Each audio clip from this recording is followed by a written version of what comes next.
क्या पट्टे की जमीन खरीदना और बेचना आपको परेशानी में डाल सकता है? नमस्कार दोस्तों, अगर आपको बाजार की कीमत से कोई सस्ती जमीन बेचने की बात कर रहा है और कह रहा है कि ये पट्टे की जमीन है लेकिन कोई दिक्कत नहीं होगी, तो आपको क्या वो जमीन खरीद लेनी चाहिए? क्या पट्टे की जमीन खरीदी या बेची जा सकती है? और अगर खरीद ली तो क्या भविष्य में आपकी रजिस्ट्री रद्द हो सकती है? क्या सरकार जमीन वापस ले सकती है? दोस्तों, आज हम वीडियो में इन सब विषयों के ऊपर चर्चा करेंगे। नमस्कार दोस्तों, मैं advocate Veena Joshi, currently practicing in Supreme Court and Uttarakhand High Court. दोस्तों, सबसे पहले समझिए कि पट्टे की जमीन होती क्या है। पट्टा या लीज का अर्थ होता है सरकार, विकास प्राधिकरण, ग्राम सभा या कोई अन्य वैध संस्था किसी व्यक्ति को निश्चित शर्तों के साथ भूमि का उपयोग करने का अधिकार देती है। लेकिन ध्यान रखिए, हर पट्टाधारी उस जमीन का पूर्ण स्वामी नहीं होता है और कई मामलों में उसके पास केवल उपयोग का अधिकार होता है, स्वामित्व का नहीं। क्या पट्टे की जमीन बेची जा सकती है?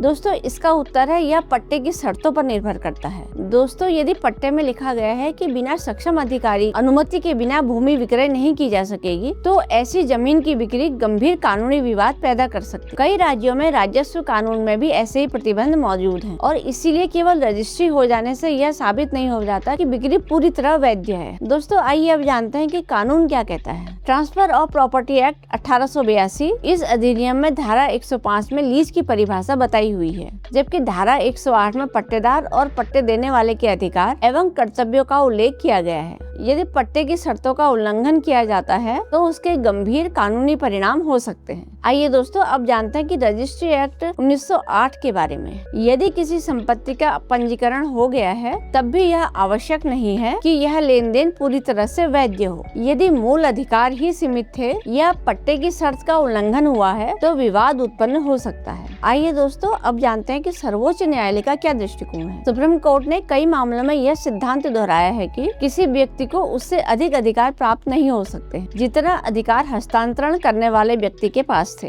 अर्थात यदि विक्रेता के अधिकार सीमित हैं, तो खरीदार के अधिकार भी सीमित ही होंगे। यदि आपने पट्टे की जमीन खरीदी है तो आप क्या करेंगे? सबसे पहले घबराइए नहीं, इन बातों की जांच अवश्य करें। मूल पट्टा यानी लीज डीड एक बार जरूर देखें। उसमें लिखी गई सभी शर्तों को ध्यान पूर्वक पढ़ें। क्या विक्रय की अनुमति आवश्यक थी? क्या सक्षम अधिकारी से अनुमति ली गई थी? राजस्व अभिलेखों की जांच करें। किसी अनुभवी संपत्ति अधिवक्ता से कानूनी राय अवश्य लें। दोस्तों, आइए जानते हैं कि खरीदने से पहले किन बातों का ध्यान रखना चाहिए। यदि कोई व्यक्ति कहे कि रजिस्ट्री हो जाएगी, बाकी सब बाद में देख लेंगे, तो सावधान हो जाइए। हमेशा यह सुनिश्चित करें पट्टा वैध है, विक्रेता को बेचने के अधिकार हैं और आवश्यक सरकारी अनुमति प्राप्त की गई हो और भूमि पर कोई प्रतिबंध या मुकदमा लंबित नहीं होना चाहिए। थोड़ी सी सावधानी आपको वर्षों के मुकदमे और आर्थिक नुकसान से बचा सकती है। दोस्तों, आशा है आपको आज की वीडियो अच्छी लगी होगी और इसी तरह कानून से जुड़ी जानकारी सरल भाषा में प्राप्त करने के लिए चैनल को सब्सक्राइब करें। धन्यवाद।